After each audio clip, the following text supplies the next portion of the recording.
मैं हूं आमिर हसन आप सभी के साथ। आज लोक भवन में अमित शाह एक अहम मीटिंग करते नजर आए और होम मिनिस्टर अमित शाह इस वक्त जम्मू दौरे पर हैं, जहां पे उन्होंने लोक भवन में एक अहम मीटिंग की, सरहदी सिक्योरिटी का जायजा लिया। एलजी आर्मी चीफ आला अफसरान शामिल हुए और सरहदी यानी बॉर्डर सिक्योरिटी के हवाले से यानी बॉर्डर सिक्योरिटी ग्रिड को मजबूत करने के हवाले से बातचीत हुई। जम्मू लोक भवन में मरकजी वजीर दाखिला अमित शाह की सदारत में एक अहम रिव्यू मीटिंग हुई थी सिक्योरिटी की, और इस मीटिंग में जम्मू कश्मीर के lieutenant governor LG Manoj Sinha और आर्मी चीफ, पुलिस, बीएसएफ और सीआरपीएफ के आला अफसरान कमांडेंट शामिल हुए।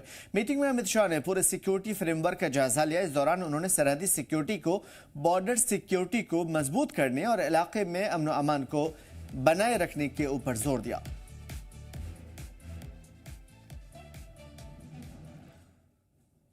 और उधर मरकजी वज़ीर दाखिला अमित शाह जम्मू कश्मीर के 3 रोज़ा दौरे पर है। अपने दौरे के दूसरे दिन उन्होंने सरहदी इलाके का दौरा किया, सरहद पर तैनात जवानों से मुलाकात की और शहीद स्मारक पर शहीदों को खराज अकीदत पेश की। अमित शाह ने इंटरनेशनल बॉर्डर के फॉरवर्ड इलाकों का दौरा किया और कठुआ के हीरानगर सेक्टर में गुरनाम और बेबिना स्थित खासतौर पर बीएसएफ चौकियों की रिव्यू की। उन्होंने जवानों से बातचीत की, जमीनी सूरत हाल को देखा, तफसीली जानकारी ली और अमित शाह श्रीनगर का दौरा कल करने वाले हैं। फिलहाल अहम डेवलपमेंट क्या कुछ होंगे, इस हवाले से कल इसके इफ्तिताह भी किए जाएंगे।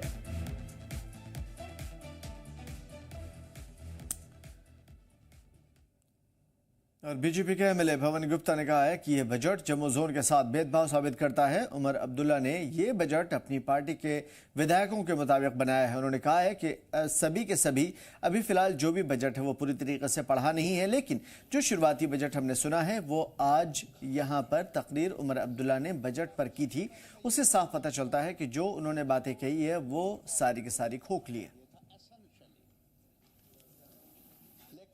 टिप्पणी नहीं करूंगा। What ever I could heard, what ever was being said in the assembly, it looks that most of our Jammu region districts have been neglected, number one. Number two, the capital expenditure has reduced substantially.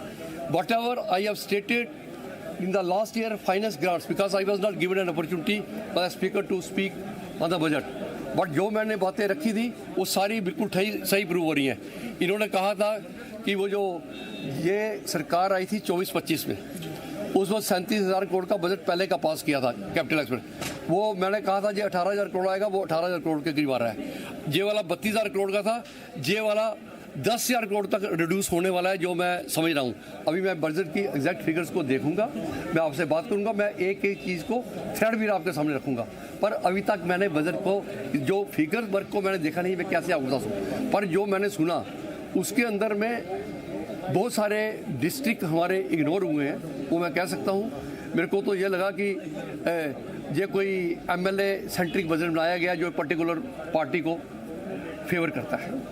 Omar Abdullah के budget पर अपने रद्दअमल का इजहार करते हुए opposition leader Sunil Sharma ने कहा कि उमर अब्दुल्ला ने लोगों को बेवकूफ़ बनाने का काम किया है। इस बजट को सिरे से वो नकारते हैं। उन्होंने कहा कि टेलीविजर्स के लिए कोई पॉलिसी नहीं है, नौकरियों की बात वो करते हैं, सिर्फ अपने लोगों को नौकरी देते हैं। उन्होंने बड़ी नौकरियां दी है, वो भी अपने लोगों को। इसके अलावा सारी नौकरियां एक कंपनी को आउटसोर्स कर दी गई हैं। उमर अब्दुल्ला ने लोगों से सिर्फ बेवकूफ़ बनाया है लोगों को, और कुछ भी नहीं किया।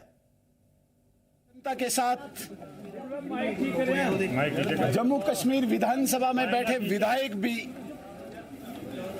आशा लगाए बैठे थे कि शायद इस बार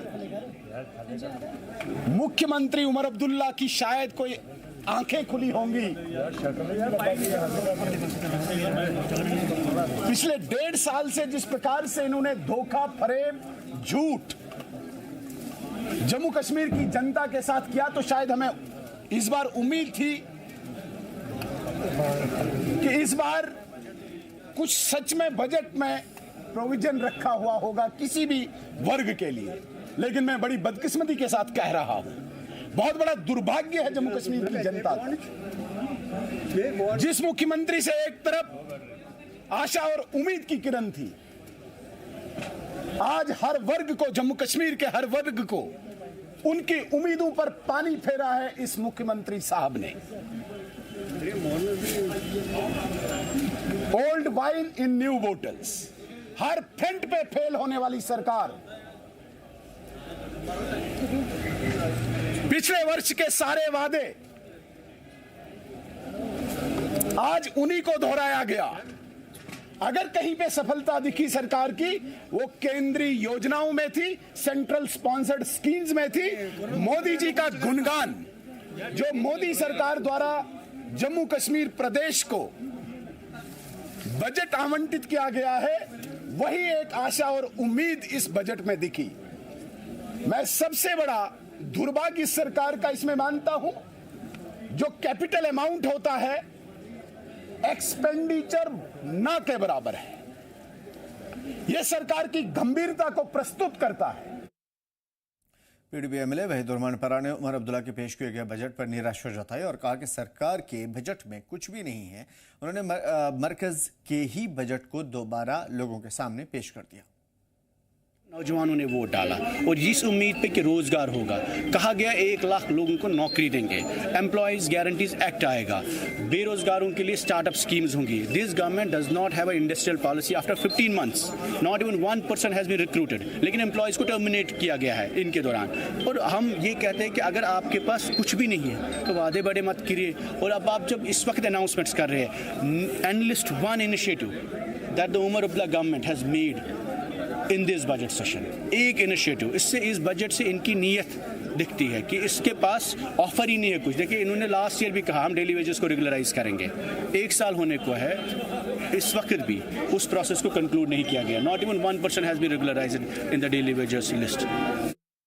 और उमर सरकार के बजट पे अपने रद्दमल का इजहार करते हुए बीजेपी से विधायक श्यामलाल शर्मा ने कहा कि बजट की कॉपी पढ़कर जवाब दूंगा। वहीं उन्होंने कहा कि सरकार ने समाज के सभी तबके को फायदा देने की बात की है, यहां वो AAY से आगे नहीं बढ़ पा रहे। प्रीमेच्योर मैं कोई बात नहीं करता हूं, हमें स्टडी करने दो कि फिगर की जगलिंग है या क्या है, इसलिए कल आपको इसके बारे में बताएंगे। 6 गैस सिलेंडर दिए जा रहे हैं, वादा 12 का किया गया था। नहीं, वहाँ ये नहीं लिखा था कि AAY को ही दिया जाएगा, वादा नहीं है ये। फिर मैंने कहा ना, अभी प्रीमेच्योर है, कब देने हैं, क्या करने हैं और किस श्रेणी को देने हैं, वो बाद में बात, अभी हमें स्टडी कर लेने दो। Rahul Sai chairman Jammu business council ने उमर सरकार के बजट को नपातुला बजट बताया। सरकार ने कोशिश की सारे के सारे तबके को साधा जाए, कुछ न कुछ सभी को दिया जाए। वही उन्होंने कहा कि हालांकि सरकार की GST कलेक्शंस कम हुई हैं, उसके बाद भी सरकार कोशिश कर रही है उसकी जल्द से जल्द भरपाई हो। भी अवेलेबल रिसोर्सेज में उमर साहब दे सकते थे, उन्होंने बड़े अच्छे से उसको यूज़ करने की कोशिश की है। बनिस्बत इसके कि GST जो है वो रिड्यूस हुआ हमारा, उसके बाद भी उन्होंने कहा कि मार्च तक हम इसको कवर कर लेंगे। और उसके बाद भी सस्की स्कीम के बारे में उमर साहब ने बात की, जो वो दिल्ली से स्पेशल लाए यहाँ पर, और 1400 करोड़ एक्स्ट्रा उन्होंने फंड लाया। GSDP 11% प्रोजेक्ट किया। दरबार मूव तो आपके सामने है ही। उसके बाद सिक यूनिट्स रिवाइवल पे उन्होंने बहुत बात की कि जो सिक यूनिट जो हैं इंडस्ट्रियल यूनिट्स, उनको एट पार जो इंडस्ट्री के नई इंडस्ट्री के बेनिफिट्स हैं वो दिए जाएंगे, उसके बारे में सोचा। और इंडस्ट्रियल पैकेज जो है, जैसे हमने कहा था कि इंडस्ट्रियल पैकेज की बड़ी उम्मीद है हम सारे ट्रेड इंडस्ट्री को, उसमें थोड़ा सा हमारी गुजारिश अभी भी रहेगी, जो पॉलिसी नई बन रही है उसमें जो एग्जिस्टिंग इंडस्ट्री है उसको एट पार NCSS के बेनिफिट्स दिए जाएं, वो अभी अवेटेड है। अपोजिशन ने सीएम उमर अब्दुल्ला की दूसरे बजट को ज्यादा शोर कम असर करार दिया। खासतौर पे नेशनलिस्ट पीपल्स फ्रंट के वाइस प्रेसिडेंट बासिर बशीर ने कहा कि बजट से चंद घंटों में ही सरकार की सोच और इरादों की कमी बेनकाब कर देती है। उनके मुताबिक सीएम ने लंबी तकरीर की, लेकिन आम लोगों के लिए कुछ खास नहीं। ये मुझे आप एक बात बताइए कि जनरल पब्लिक ने वोट दिया था। जनरल पब्लिक का मतलब उसमें AAY आए, BPL आए या जनरल कैटेगरी आए, लेकिन उन्होंने 6 सिलेंडर्स किनको दिए? उनको दिए कि वो कुछ पॉपुलेशन है जम्मू कश्मीर में जो AIY के दायरे में आते हैं। वो जैसे 5%, 7% मैक्सिमम होंगे वो जिनको 6 सिलेंडर का वादा किया गया। लेकिन जनरल पब्लिक का क्या? जनरल पब्लिक की बिजली का क्या? जनरल पब्लिक की नौकरियों का क्या? ये सब, जैसे मैंने आपको रिसेंटली भी एक इंटरव्यू में बताया कि ये सब खोखले वादे हैं। अब उन्होंने आज ये जो सारी चीज़ें बोली बजट में, ये सारी सेंट्रल स्पॉन्सर्ड स्कीम्स की है।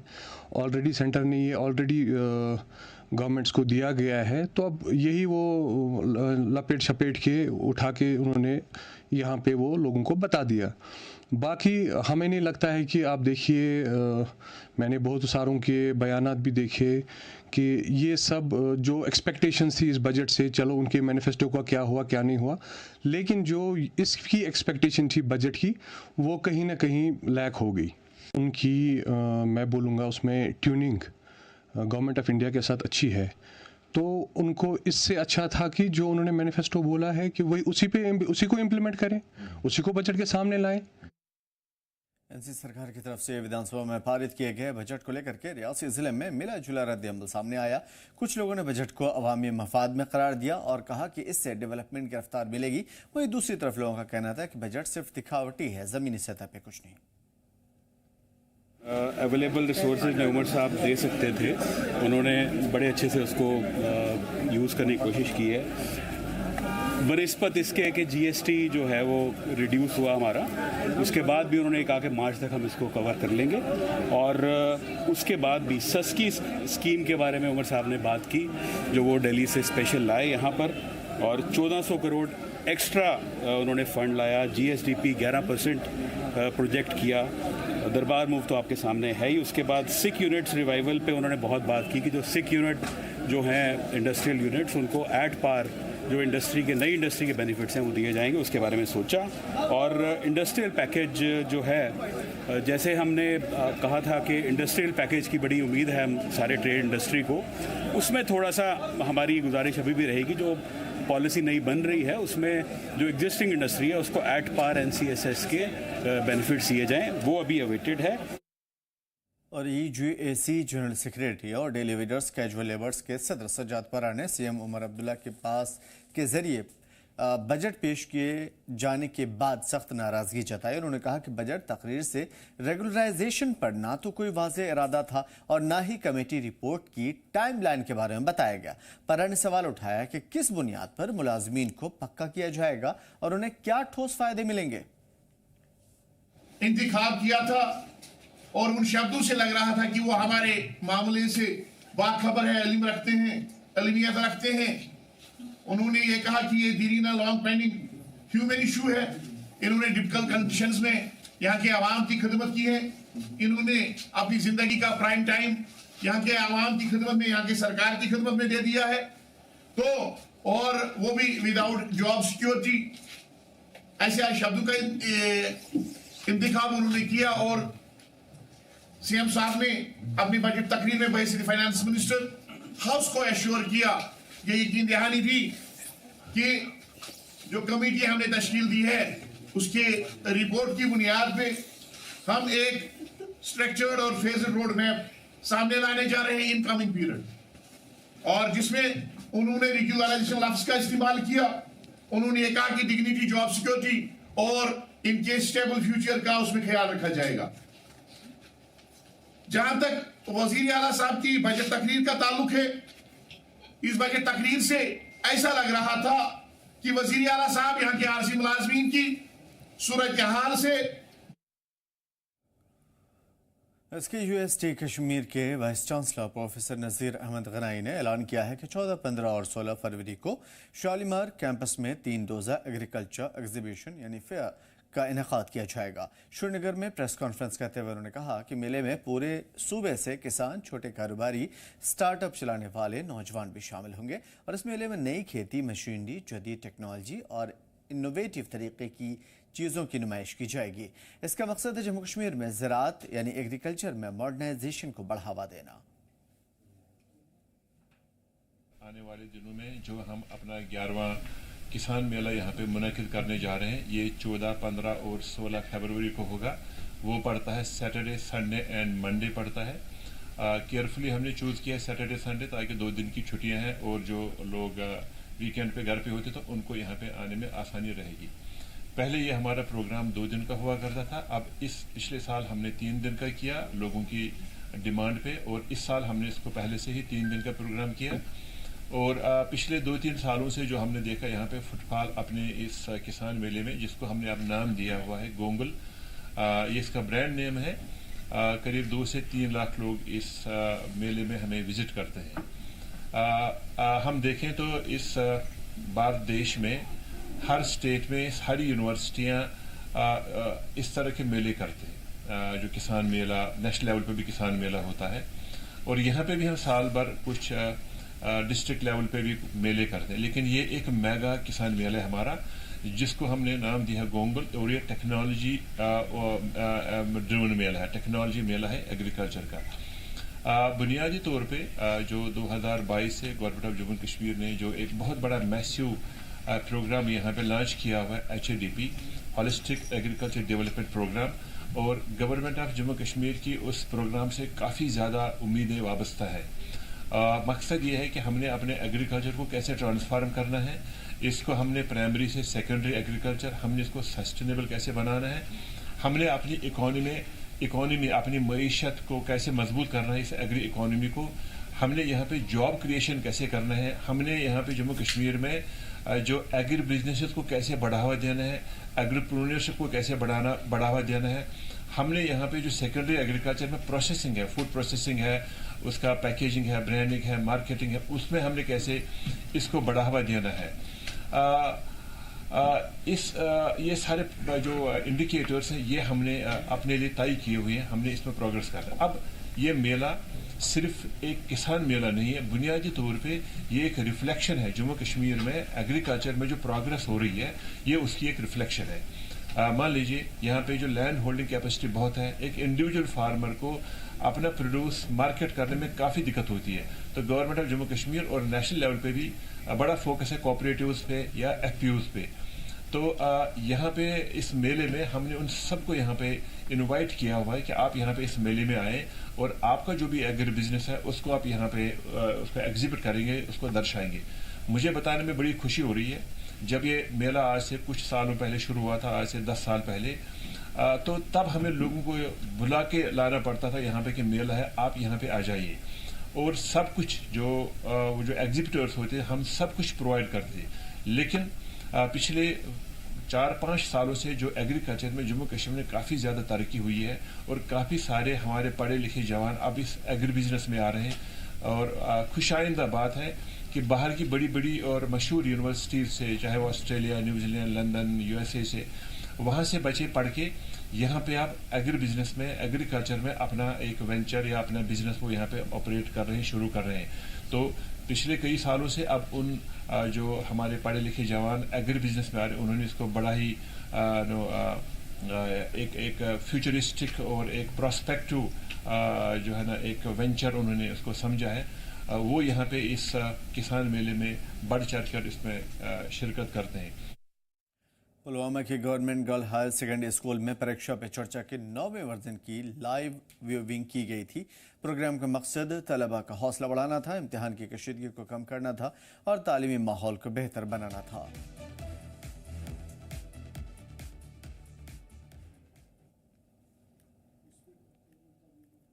वज़ीर-ए-आज़म नरेंद्र मोदी ने परीक्षा पे चर्चा प्रोग्राम में मुल्क भर के तलबा को खिताब किया और खुद एतमादी, सेल्फ कॉन्फिडेंट, मुस्बत सोच, पॉजिटिव थॉट्स और ज़हनी तवाज़ुन यानी मेंटल बैलेंस का पैगाम मांग किया। उन्होंने कहा कि इम्तिहान को बोझ नहीं बल्कि एक जश्न की तरह लेना चाहिए और बेवजह के प्रेशर से दूर रहना चाहिए।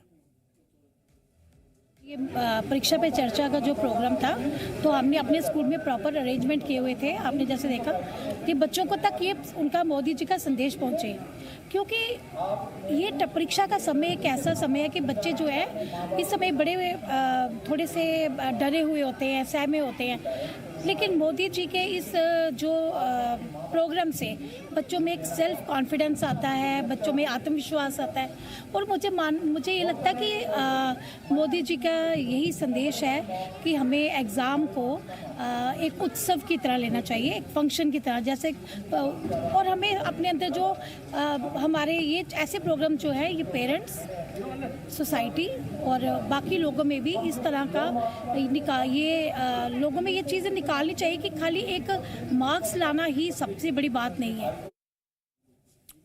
और आज उधमपुर में गुज्जर बकरवाल कॉन्फ्रेंस की ओर से फॉरेस्ट राइट एक्ट नाफिज करने की मांग को लेकर एहतजाज किया गया था।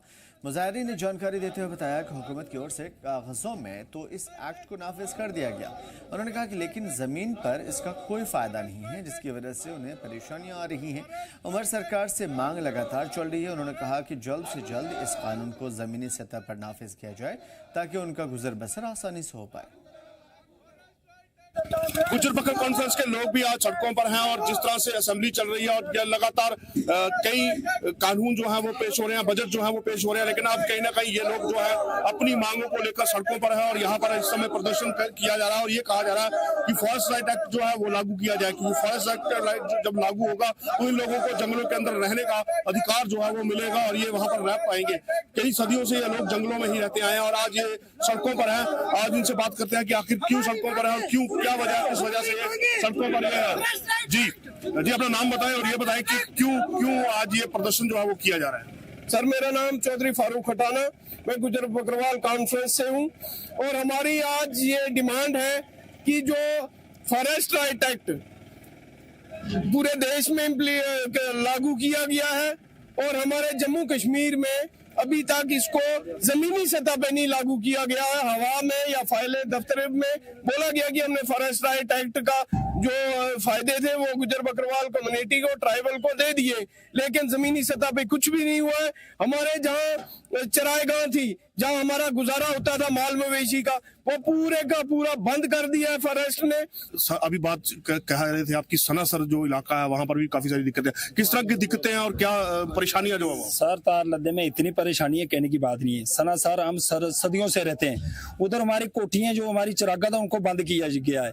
कई सालों से हम उधर रहते हैं। अब जब उधर हम जब जाते हैं हमारी कोठियां यार परमिशन लेनी होगी हमें वो नहीं मिलती है। हमारी पूरा एरिया बंद कर देता है गवर्नमेंट ने। हम यही से बोलते हैं हमारा एरिया खोला जाए और हम अच्छी तरह से जैसे पहले रहते थे ऐसे रहना चाहिए हमें सनासर में। अभी असेंबली चल रही है, क्या मांग करेंगे? हमारी गवर्नमेंट से यही अपील है, सनासर में हमारे एम्प्ली में जो फॉरेस्ट एक्ट है वो इम्प्लीमेंट होना चाहिए, हमें राइट होना चाहिए। जैसे हम पहले रहते थे सदियों से, ऐसे ही हम सनासर में अपना गुजर बसर कर सकते हैं। सर, तो साफ तौर पर इनकी डिमांड है और ये लगातार मांग कर रहा है कि फॉरेस्ट सेक्टर जो है वो राइट जो है उसको लागू किया जाए ताकि गुजर बकरवाल कम्युनिटी जो है वो माल मवेशी के सहारे ही अपनी गुजर बसर जो है वो करता है। पूरे के जो लोग हैं, पूरे परिवार जो है वो उन माल मवेशियों पर ही डिपेंड रहता है और अब जब उनके लिए चरागाहें नहीं रहेंगी या जंगलों में जाने नहीं दिया जाएगा तो कहीं ना कहीं उनके लिए दिक्कतें जो है वो जरूर होंगी। इस समय असेंबली भी चल रही है और उनकी साफ तौर पर मांग है कि इस एक्ट को जो है वो लागू किया जाए, सिर्फ फाइलों में ना रखा जाए, जमीनी स्तर पर लागू किया जाए ताकि इन लोगों को फायदा हो सके। अब देखना यह होगा कि सरकार इनकी मांग को कितनी गंभीरता से लेती है और क्या किस नतीजे पर जो है वो पहुंचती है और क्या इनका हक जो है वो मिल पाता है कि नहीं।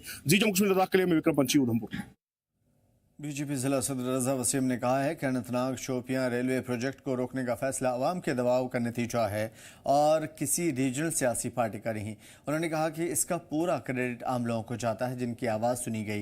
राजा वसीम ने बताया कि बाग मालिकों, दुकानदारों और मुकामी लोगों ने रोजगार और ज़मीन के नुकसान को लेकर के जायज़ खदशात थे, जिसको बाद में वज़ीर रेल ने ज़मीनी हकीकत को देख करके फैसला बदला। उन्होंने रीजनल पार्टियों पर तंज कसते हुए कहा कि ये पार्टियां तब खामोश थी जब लोग सड़कों पर एहतजाज कर रहे थे और अब खुद को रहनुमा दिखाने की कोशिश में लगे हैं।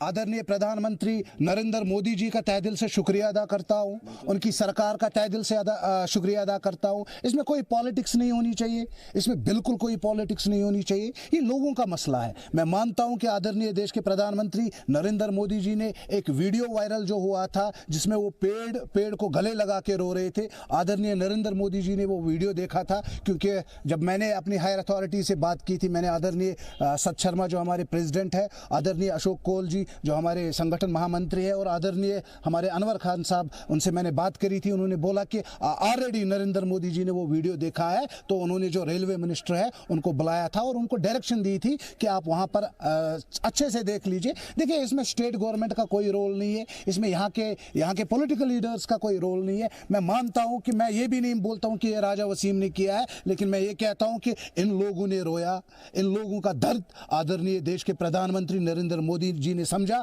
क्योंकि नरेंद्र मोदी जी वो एक शख्सियत है, जब भी उसको लगता है कि कहीं पर कुछ गलत हो रहा है तो उस चीज को लेके वो लोगों के हित में फैसला। फिलहाल इस बुलेटिन में इतना ही। हमें दीजिए इजाजत, देखते रहिए जी जम्मू कश्मीर लद्दाख।